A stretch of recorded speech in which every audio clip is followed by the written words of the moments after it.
हमारे देश में जगह जगह राम कथा होती है, हमारे देश में जगह जगह भागवत की कथा होती है, कभी कभी गरुड़ पुराण का पाठ भी देखने और सुनने को मिलता है, और कुछ हद तक वाल्मीकि रामायण भी देखने को मिलती है, और रेयर है कि हमें गीता का पाठ भी कहीं सुनाई दे। और बहुत ढूंढने के बाद कहीं चेयर पे भी बैठ सकते हैं, अगर कोई नीचे बैठने में कंफर्टेबल ना हो तो चेयर पे भी बैठ सकते हैं, आराम से बैठ सकते हैं, कोई दिक्कत नहीं है कि हमने ऐसे ही बैठना है, ठीक है।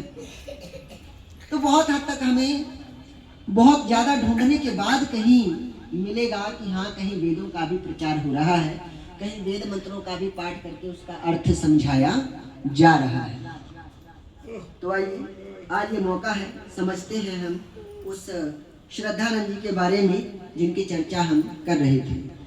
ये श्रद्धानंद जी का जन्म कहाँ हुआ था, कुछ याद आ रहा? लक्ष्मण जी का कहाँ हुआ था जन्म उनका, कहाँ हुआ था कृष्ण? मुझे थोड़ा याद नहीं आ रहा, कोई याद दिला। ओहो, तो उनका जन्म हुआ था जालंधर में। कहाँ? जालंधर। अभी वर्तमान में जो जालंधर है या जालंधर जो हम लोग कहते हैं, जालंधर में सतलुज नदी के किनारे तलवन गांव था, और उस तलवन गांव में इनके पिताजी जो थे पौराणिक विचारधारा के थे, पुराणों में मतलब बहुत पुराने जो उस समय की जो पूजा पद्धति थी उनको मानने वाले थे, पौराणिक विचारधारा के थे। और वो अंग्रेजों के ज़माने में सूबेदार बने, मेजर बने, और फिर एक ऐसा वक्त आया, अंग्रेजी सरकार इतने खुश हुई उनकी सेवा से कि उनको इंस्पेक्टर तक बना दिया गया। बहुत हाई लेवल की पोस्ट होती थी उस समय इंस्पेक्टर की। और उस समय में देखो 6 संतानें थी। इनके पिताजी का नाम था नानक चंद जी, स्वामी श्रद्धानंद जी के पिताजी का नाम था नानक चंद जी। 6 संतानें थी उनकी, 4 बेटे 2 बेटियां, और 4 बेटों में ये सबसे छोटे बेटे थे। और क्योंकि इनके पिताजी पुलिस इंस्पेक्टर थे, जरा ध्यान से सुनना और समझने का प्रयास, लक्ष्मण जी थोड़ा थोड़ा घी 1-2 चम्मच ना डालते रहना, ठीक है, ताकि ठंडी ना लगे। हाँ,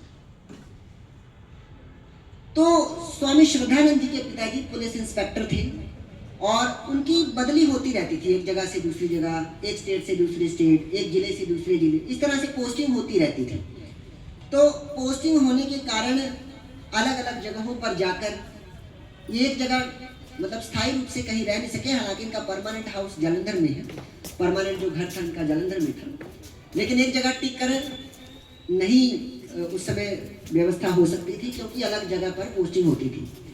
और क्योंकि अलग अलग जगहों पर पोस्टिंग होती थी और पिताजी पुलिस इंस्पेक्टर थे, तो स्वामी श्रद्धानंद जी, जिनका श्रद्धानंद जी होने से पहले इनका नाम था मुंशी राम, वो मुंशी राम जी इनकी सारी शिक्षा जो पढ़ाई थी वो सारी अंग्रेजी सरकार के जो स्कूल होते थे, अंग्रेजी मीडियम के जो स्कूल होते थे, इवन के जो कॉलेज भी था वो भी इंग्लिश मीडियम कॉलेज उस समय अंग्रेजों का चलाया जाने वाला, तो उसमें जो वेस्टर्न कल्चर होता है उन कल्चर्स को ज़्यादा प्रमोट किया जाता था।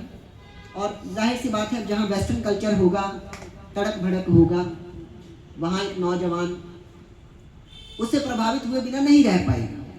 तो महात्मा मुंशी राम जो उस समय जो कॉलेज में पढ़ते थे या स्कूल में पढ़ते थे, तो वो भी इन सारी चीज़ों से अछूते नहीं रहे।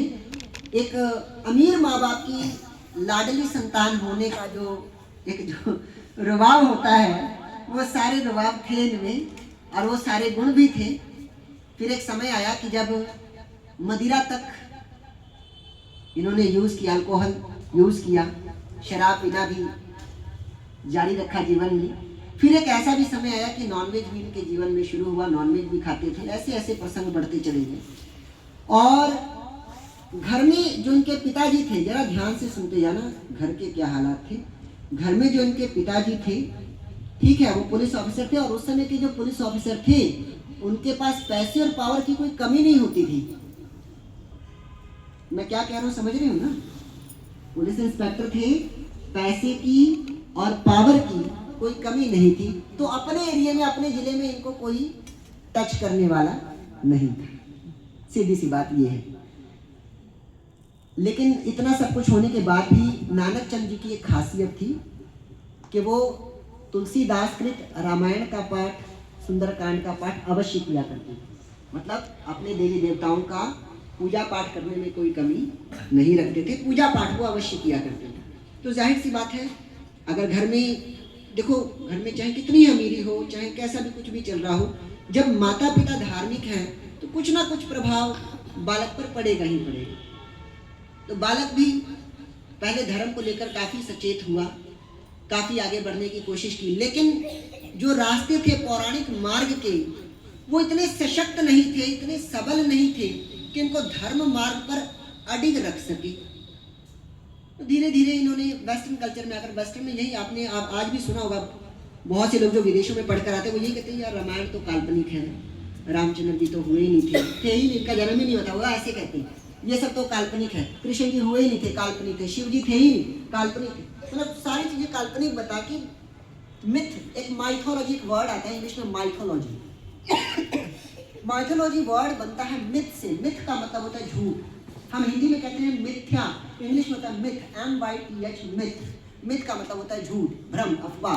तो ये जो जितनी भी हमारी पौराणिक कथाएं, ये सारी अफवाह हैं, सब के सब झूठ हैं। रामायण भी झूठी, महाभारत भी झूठा, गीता भी झूठी, सब यही ऐसी ही विचारधारा होने के कारण धर्म से इनका मोह उठ गया। इन्होंने, मैं तो मानता ही नहीं किसी भगवान को, इतना तक कह दिया, पूर्णतया नास्तिक हो गए, ईश्वर को मानना ही छोड़ दिया।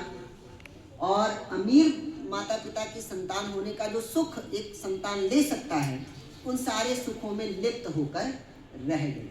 ये बात उस समय की है जब जवानी इनकी शुरू हो रही थी। लेकिन फिर समय आया 1879, 1879। अंकल जी अगर कहीं कोई कमी पेशी लगे तो बताइएगा। 1879 साल में अगर कहीं कोई कमी रह जाए ना तो बताइएगा। 1879 साल आया, 1879, 1879। यूपी में है एक स्थान है जिसका नाम है बरेली। गाना बड़ा फेमस है, झुमका बरेली वाला।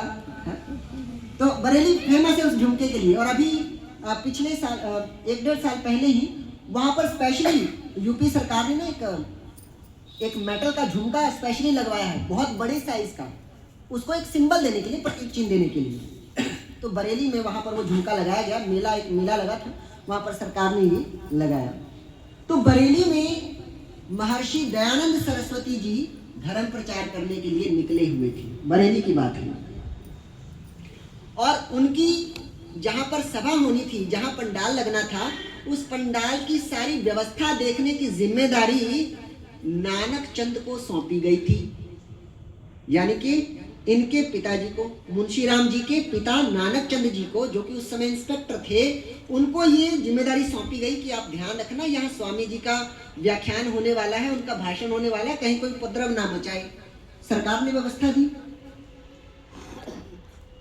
नानक चंद जी ने पहली बार जब महर्षि दयानंद जी का भाषण सुना, बड़े प्रभावित हुए, बहुत ज्यादा प्रभावित हुए।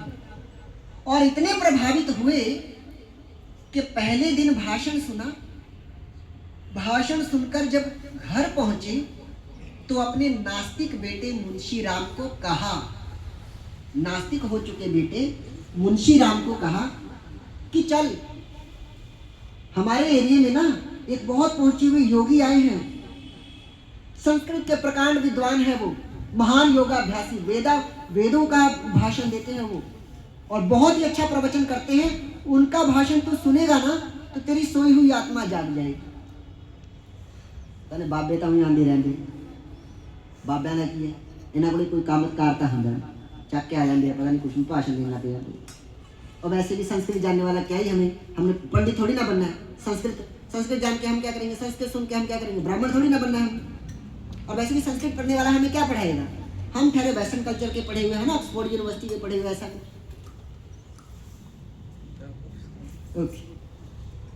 तो बेटे ने आना कानी की, कहता नहीं, ये संस्कृत जानने वाला हमें क्या देगा, संस्कृत जानने वाला हमें क्या पढ़ाएगा, हम अंग्रेजी मीडियम स्कूल में पढ़े, हमारे लेवल का ही नहीं होगा वो, हम क्या सुनने जाए उसका। कभी कभी हम लोगों की संतान भी ऐसे ही कहती है, ध्यान रखना। आज की पीढ़ी ऐसी हो रही है, सब नहीं लेकिन बहुत हद तक हो रही है। धर्म से कोई सरोकार नहीं रहा।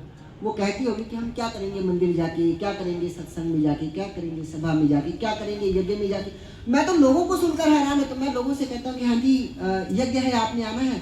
अच्छा जी, यज्ञ कब है? शाम। अच्छा पंडित शाम को तो जी हमने दुकान खोलनी होती है, दुकान में ग्राहक बड़े आते हैं, शाम के टाइम नहीं आ पाएंगे, आप सुबह कर लो। ऐसे ऐसे रीजन सुनने को मिला। भाई समय नहीं है हमारे पास, महीने में एक बार हमें, फिर भी समय नहीं। ऐसे ऐसे रीजन सुनने को मिलते हैं। पर ठीक है, हम अपना काम करते हैं, हम कहते हैं कि हाँ भैया। तो इसने भी आनाकानी की। पिताजी ने फिर एक अंतिम प्रयास किया और कहा कि देख, आज तक इतने बाबे आए होंगे, मैंने किसी के बारे में नहीं कहा तुझे। मैं पिता होकर तुझसे आग्रह करता हूँ, निवेदन करता हूँ, चल एक बार चल, तुझे अच्छा ना लगा तो वापस आ जाना। चलो ठीक है कि आपका मान रखेंगे। पिताजी है, मना कैसे करेगा? मना करेगा वैसे बापू ने जिसने हाथ जोड़े कान की लड़ पे बजा भी देते, फिर क्या करते? कहा ठीक है चलो चले। जाते हैं वहां पे। जब पहली झलक देखी उस दिव्य मूर्ति महर्षि देव दयानंद सरस्वती की,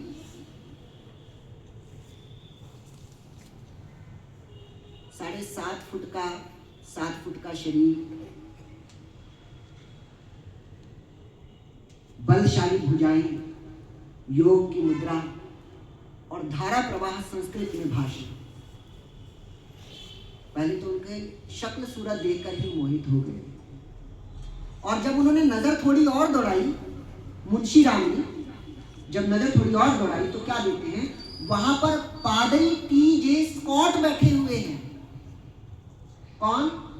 पादरी, पास्टर। ईसाइयों के जो धर्मगुरु, लचू छोड़, ईसाइयों के जो धर्मगुरु होते हैं उनमें, जैसे अपने यहाँ ब्राह्मण होते हैं, ईसाइयों में पास्टर होते हैं। तो उस समय के पास्टर थे, उनको पादरी कहा जाता है। पादरी टी.जे. स्कॉट, वो वहां पर बैठे हुए उस संस्कृत में भाषण देने वाले दयानंद का भाषण सुनने के लिए पादरी टी.जे. स्कॉट साहब बैठे हुए हैं। और 3 और यूरोपियन लोग, अंग्रेज लोग जिनका भाषण सुनने के लिए बैठे हुए।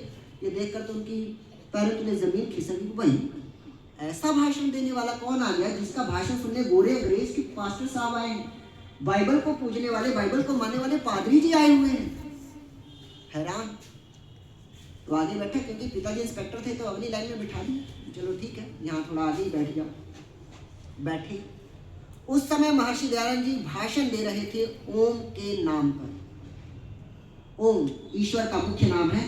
ओम पर वो भाषण और प्रवचन दे रहे थे। और ज्यों-ज्यों वो भाषण और प्रवचन दे रहे थे, एक एक बात तर्क के साथ। ये नहीं कि तुम्हारी भावना होगी, तुम्हें श्रद्धा होगा, विश्वास होगा तो ही सब कुछ होगा, नहीं। तर्क के आधार पर बात रखते हुए ओम की हर एक विशेषता वो बता रहे थे। और जो जो बात कह रहे थे तर्क के आधार पर कह रहे थे।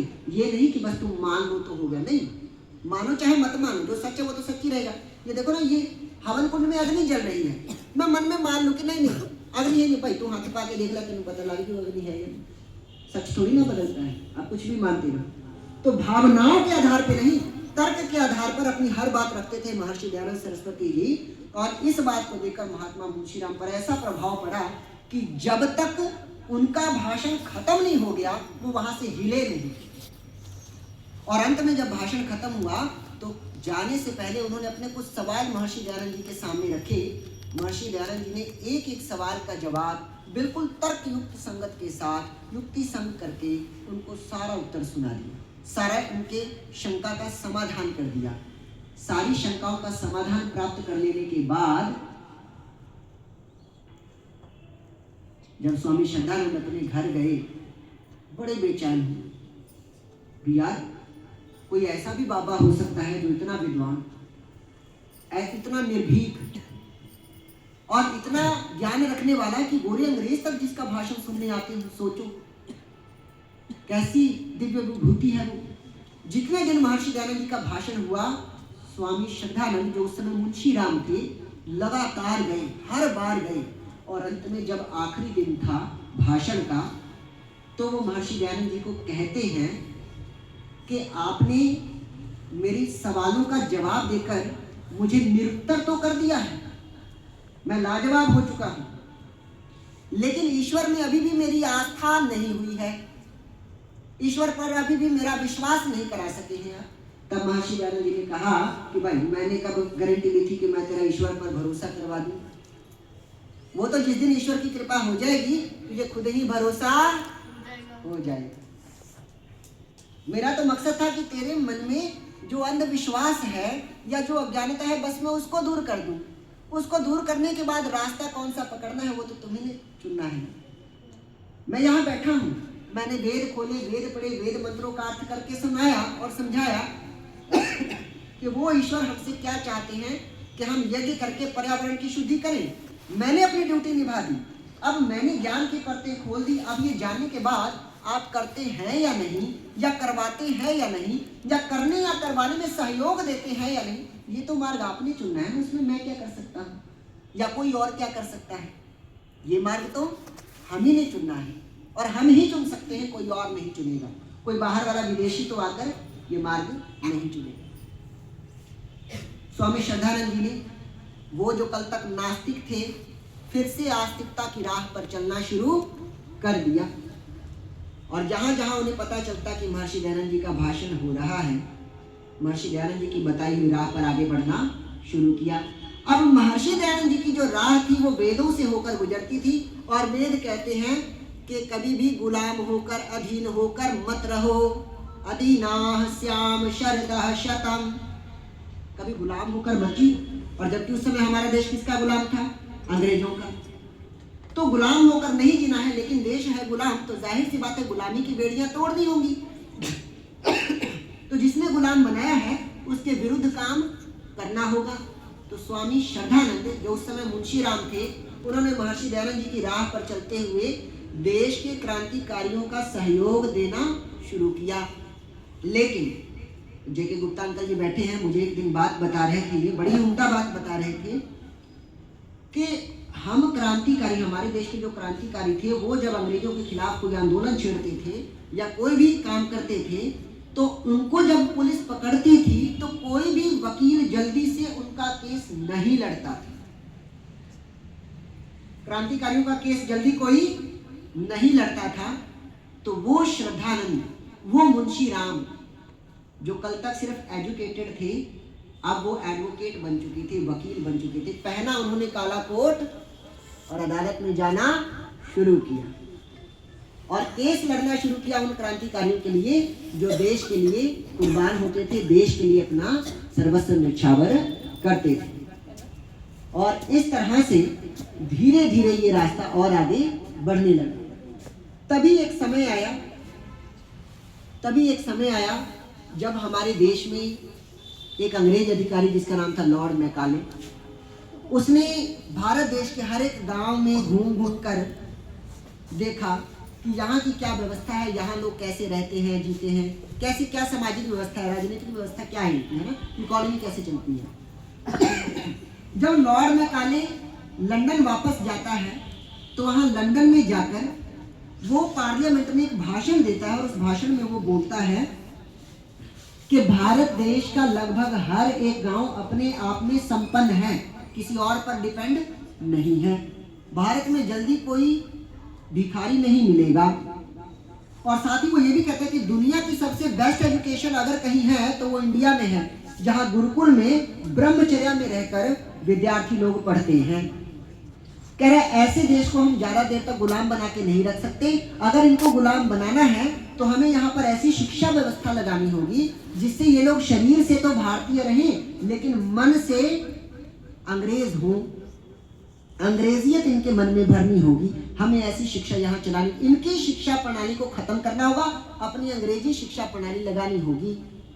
तो गोरी सरकार ने कानून पास किया कि भाई गुरुकुलों में पढ़े हुए विद्यार्थियों की शिक्षा इनवैलिड मानी जाएगी, उनकी शिक्षा की कोई वैल्यू नहीं होगी। अगर कोई गुरुकुल से पढ़ा है तो उसको मान्यता नहीं दी जाएगी, जो इंग्लिश मीडियम स्कूल से पढ़ा होगा उसी को मान्यता दी जाएगी, उसी को सरकारी नौकरी दी जाएगी। गुरुकुल बंद होने शुरू हो गए, अंग्रेजों के स्कूल खुलने शुरू हो गए और वहां पर पाश्चात्य संस्कृति शुरू करवाई जाने लगी। वही वेस्टर्न कल्चर शुरू होने लगा, हमारे अपने संस्कार, हमारे अपने कल्चर के विरुद्ध पाठ पढ़ाए जाने लगे। तो ऐसे में इस बंदे को, जिनका नाम महात्मा मुंशी राम था, महात्मा मुंशी राम को बड़ी चिंता हुई, तो इन्होंने गुरुकुल खोलने का प्रयास किया। अंग्रेजों के समय में अंग्रेजों का विरोध करते हुए गुरुकुल खोलने का प्रयास किया। और गुरुकुल खोलने के लिए देखो, सबसे पहले जमीन चाहिए, लेकिन जमीन से पहले धन चाहिए। कोई भी काम करना धन तो चाहिए ही चाहिए। तो धन कहाँ से आए? इन्होंने घर घर जाके मांगना शुरू किया, दान मांगना शुरू किया कि गुरुकुल खोलने, दान दीजिए। तो ऐसे में एक लाला जी थे, उनके यहाँ ये जाते थे। तो जब भी ये लाला जी के यहाँ जाए कि लाला जी गुरुकुल खोलना है, थोड़ा धन दीजिए, अपना योगदान दीजिए, लाला जी कहते थे भाई अभी नहीं है, बाद में। फिर अगले दिन, फिर बाद में 2-3 दिन बाद फिर गए, लाला जी ने फिर कहा कि आज भी नहीं है, आप बाद में आना, फिर कभी आना, भी है नहीं। तीसरे दिन फिर से ऐसा हुआ। तीसरे दिन लाला जी की वाइफ उनके पीछे खड़ी सुन रही थी सब। तो लाला जी की वाइफ ने पूछ लिया कि लाला जी आपके पास इतनी तो संपत्ति पड़ी हुई है, क्या साथ लेकर जाओगे? कुछ दे नहीं सकते गुरुकुल के लिए? तो लाला जी कहते हैं मैं दे तो दूं, पर ये जो बंदा मांगने आ रहा है इसकी खुद के पास इतनी प्रॉपर्टी पड़ी है, ये अपनी प्रॉपर्टी पर ले क्यों नहीं लगाता? हमसे तो मांगने चलाता है। ये बात महात्मा मुंशी राम के कानों में पड़ गई। अपने घर वालों को इकट्ठा किया और उनसे पूछा कि क्या मैं अपनी जायदाद, क्या मैं अपना घर गुरुकुल के लिए दान कर दूं? सबने एक स्वर में हाँ बोल दिया। महात्मा मुंशी राम ने जब अपनी प्रॉपर्टी, अपनी धन संपत्ति गुरुकुल के लिए दान की, तो लाला जी ने भी बढ़कर दान किया और जितना दान चाहिए था उससे कहीं ज्यादा धन इकट्ठा हो गया। एक एस्टिमेशन लेके चलते ना कि इतना चाहिए कम से कम, उससे ज्यादा इकट्ठा हो गया। अब जमीन को ढूंढना शुरू किया तो हरिद्वार में गंगा नदी के पूर्वी तट पर कांगड़ी नाम का एक गांव था। उस गांव में मुंशी अमन सिंह नाम था। मुंशी अमन सिंह ने अपनी 1400 बीघा जमीन, 1400 बीघा जमीन और अचल संपत्ति गुरुकुल के लिए दान कर दी। जमीन मिल गई और कुछ और व्यवस्थाएं लगाने में भी धन खर्च हो गया। तो अब बात रही कि बिल्डिंग का कैसे करें।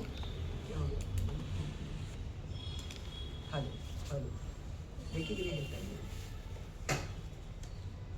तो बात ये रही कि व्यवस्था को ठीक करने के लिए और धन की आवश्यकता थी। तो वहां पर एट ए टाइम इतना धन इकट्ठा नहीं हो पाया, तो इन्होंने सबसे पहले एक झोपड़ी बनवाई। एक झोपड़ी बनाई और उस झोपड़ी में ये बैठे पढ़ाने के लिए कि भाई मैं पढ़ाऊंगा। लेकिन क्योंकि अंग्रेजों का विरोध करना बड़ा कठिन था, तो किसी ने भी अपने बच्चे उसमें पढ़ने नहीं भेजे। तो इन्होंने अपने दोनों बच्चों को सबसे पहले उस गुरुकुल में पढ़ाया। वो बच्चे सुबह उठते 4 बजे। हम लोग कितने बजे उठते हैं? कहाँ गए आपा? कितने बजे उठते थे? आज। अब वो कितने बजे उठते थे? 4 बजे। शर्म करो तुम।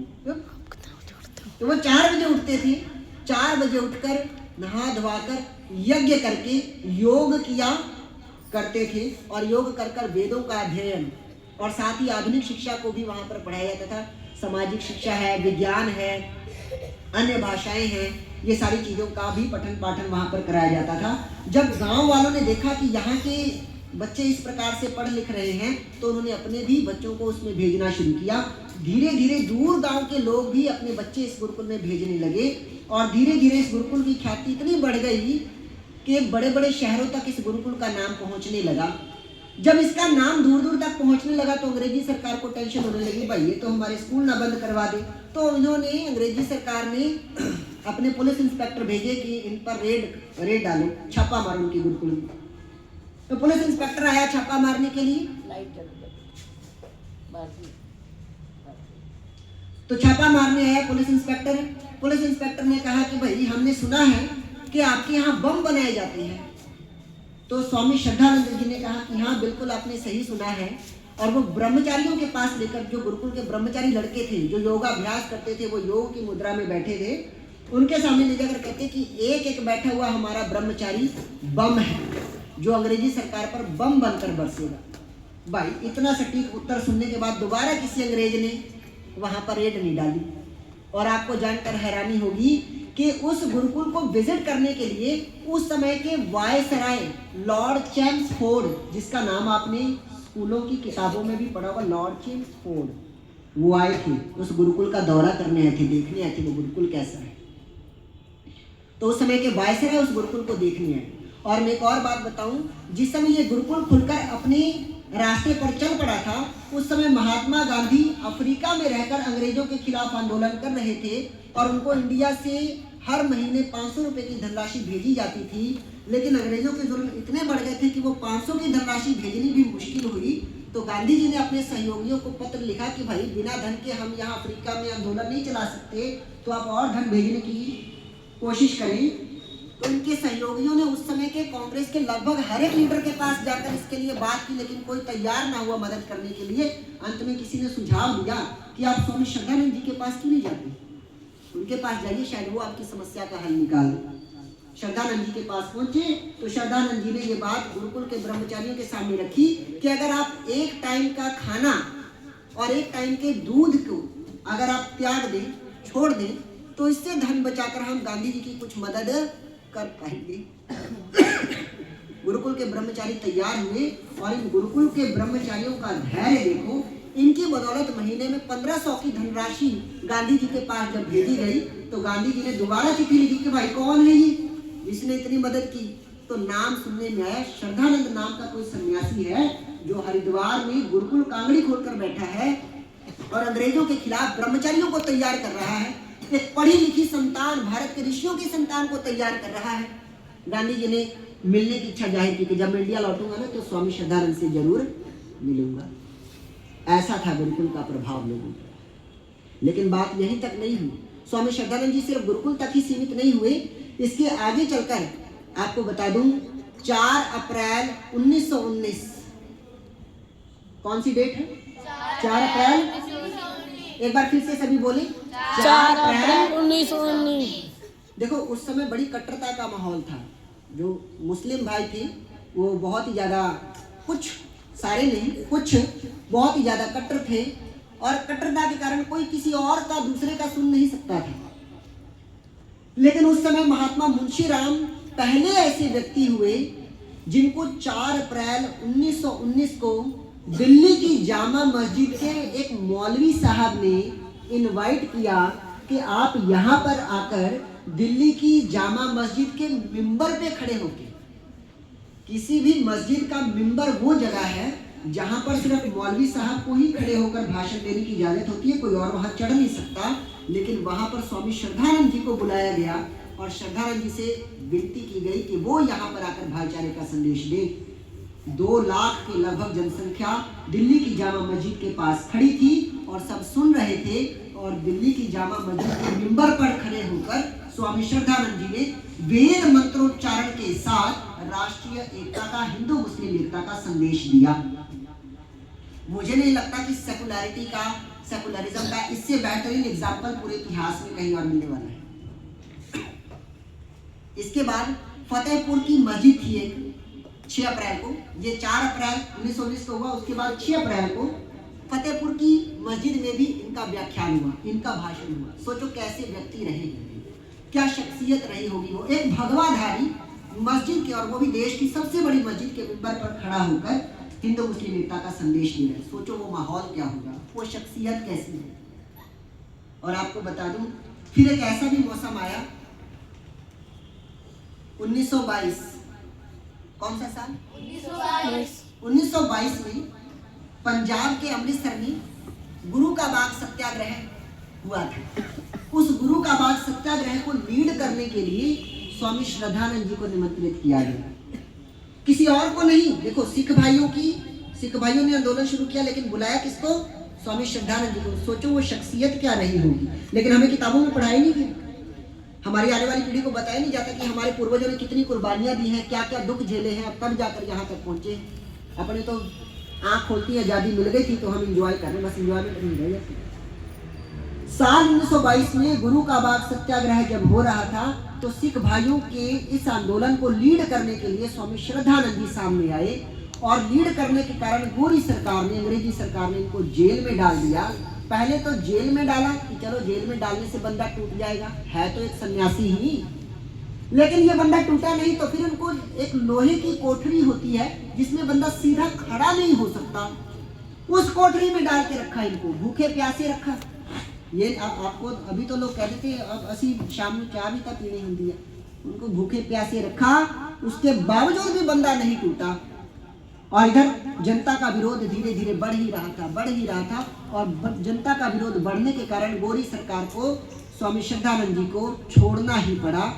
और अंत में जब ये रिहा हुए तो साल 1922 में ही गोल्डन टेम्पल, अमृतसर के गोल्डन टेम्पल में, जिसे हम स्वर्ण मंदिर कहते हैं, वहां पर अकाल तख्त साहब पर सिख गुरुद्वारा, जो इतना बड़ा गुरुद्वारा है, गोल्डन टेम्पल के अकाल तख्त साहब पर खड़े होकर इन्होंने हिंदू सिख भाईचारे का, एकता का संदेश दिया। पूरा इतिहास आप छान मार लो, 19वीं सदी के इतिहास में ऐसा दूसरा कहीं कोई एग्जाम्पल नहीं था। तो पहले ऐसे शख्स थे जिन्होंने सेकुलरिटी का भी, हम सभी का सम्मान करते हैं, सभी की रिस्पेक्ट करते हैं। रिस्पेक्ट करने का जो उदाहरण इन्होंने प्रस्तुत किया वो दुनिया में अन्य कहीं नहीं मिलता। लेकिन याद रहे, रिस्पेक्ट करने का मतलब ये नहीं था कि तुम अपने रास्ते छोड़कर औरों के गीत गाने शुरू कर दो, वो सेकुलरिटी नहीं होती। आज शायद हमने सेकुलरिज्म का कुछ और ही मीनिंग निकाल लिया है, इसलिए जनता कहीं और ही जा रही है। तो ये सारी बातें समझनी चाहिए, समझने वाली हैं। और इसके साथ ही मैं कार्यक्रम को थोड़ा और आगे बढ़ाऊंगा। अपने देश में एक और बहुत बड़ी बीमारी थी छुआछूत का भेदभाव। अपने पंडित लोग, जो ब्राह्मण लोग थे, बड़ा भेदभाव करते थे, ये नीच जात का है, इसके हाथ का छूना नहीं है, खाना नहीं है, इन्होंने हर चीज़ का विरोध किया। और साथ ही साथ एक और परंपरा थी उस समय, अगर अपना धर्म, हिंदू धर्म, सनातन धर्म छोड़कर अगर कोई कुछ और बन जाता था तो दोबारा अगर वो आना चाहे तो उसे आने की इजाजत नहीं थी। स्वामी श्रद्धानंद जी खड़े हुए और इन्होंने जनसभा को संबोधित करते हुए कहा कि जो हमारे भाई बहन पुनः वापस अपने सनातन की ओर लौटना चाहते हैं, हम उनका शुद्धिकरण करा के फिर से अपने धर्म में स्वीकार करते हैं। तो वो लोग, वो भाई बहन हमारे जो कभी सालों पहले बिछड़ गए थे, उनको फिर से वापस लाने का काम किसी ने किया? स्वामी श्रद्धानंद जी ने। और ये शख्सियत ऐसी थी कि जहां से चलते थे ना, अपनी रैली शुरू करते थे, वहां से शुद्धि आंदोलन शुरू हो जाता था। अकेले निकलते थे और काफिला पीछे हजारों का खड़ा हो जाता था। दिल्ली में इतना रौब था इनका, दिल्ली के इतने प्रसिद्ध लीडर थे ये, लेकिन ये बात कुछ लोगों को चुभ गई, कुछ कट्टरपंथियों को ये बात रास नहीं आई। तो उन्होंने षड्यंत्र बनाना शुरू किया कि किस प्रकार इस बंदे को अपने रास्ते से हटाया जाए। तो समय आया 23 दिसंबर साल 1926। 23 दिसंबर साल 1926। पीछे लिखा है? नहीं लिखा है क्या? अच्छा, 23 दिसंबर तो लिखा है, बस 5 की तरह 6 लिखना बाकी है। तो 23 दिसंबर 1926 का वो दिन आया। स्वामी श्रद्धानंद जी उस समय दिल्ली में थे और दिल्ली में बलिदान भवन है, नाम भी मैं बता रहा हूँ उस भवन का, बलिदान भवन, चांदनी चौक के आसपास है ये।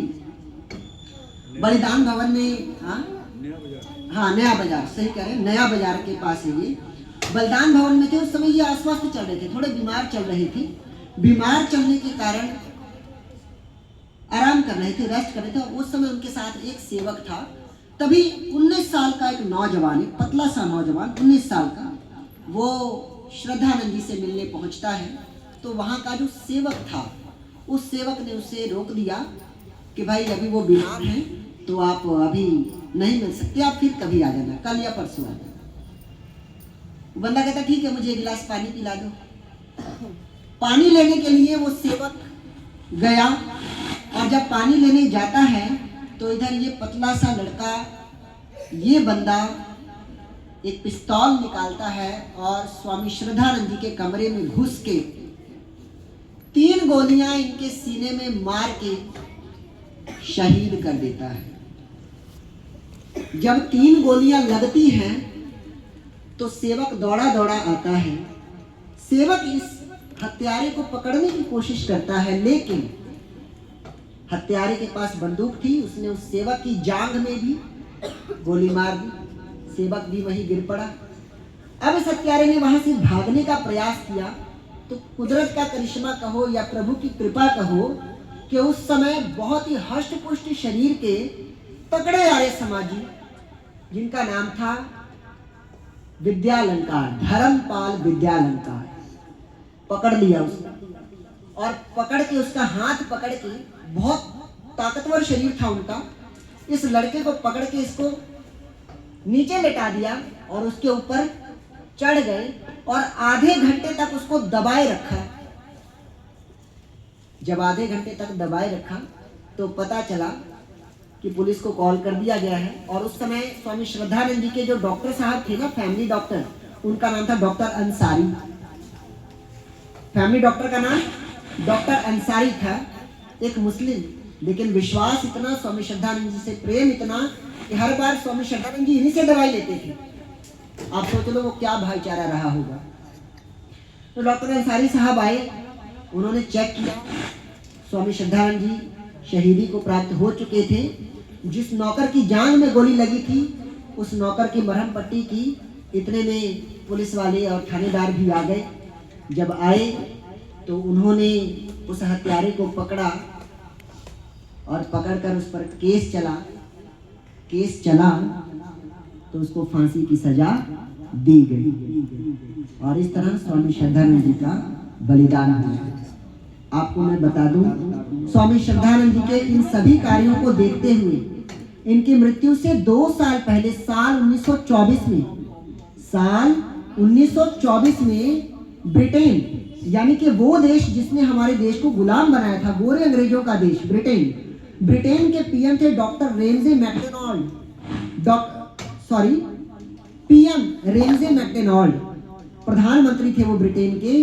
पीएम रेमजे मैकडोनाल्ड ने कहा कि यदि कोई व्यक्ति प्रभु यीशु मसीह का चित्र बनाना चाहता है या उनकी मूर्ति बनाना चाहता है तो मैं स्वामी श्रद्धानंद जी की तरफ इशारा करूंगा कि इन्हीं को अपने सामने खड़ा कर ले और इन्हीं की तस्वीर बना ले। आज हमें सोचना चाहिए कि जिस शख्स की तारीफ उस देश का पीएम कर रहा है, जिस देश ने हमें गुलाम बनाया है, तो क्या उस देश का, उस शख्स का इतिहास हमारे आने वाली पीढ़ी को नहीं पता होना चाहिए?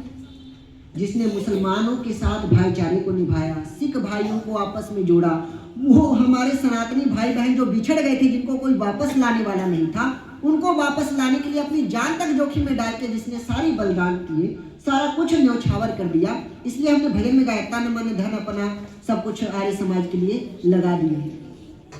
तो जिसने इतना सब कुछ किया, क्या आज उसका इतिहास हमारी आने वाली पीढ़ी को नहीं पता होना चाहिए? और अगर पता होना चाहिए था तो इसमें हमारी क्या जिम्मेदारी बनती है, हम क्या कर सकते थे और क्या हमने किया, ये हमें आज सोचना होगा। अपनी निजी हितों से, अपनी पर्सनल चीज़ों से ऊपर उठकर हमें इन बातों पर विचार करना होगा। मुझे आज 2 बातों की खुशी है। मुझे इसी सिलसिले में अंकल जी मुझे एक नई बात पता चली। आज भी दिल्ली में एक सिटी है, मॉडल टाउन है, पता नहीं है, टाउन सिटी, हाँ टाउन सिटी है दिल्ली में कोई।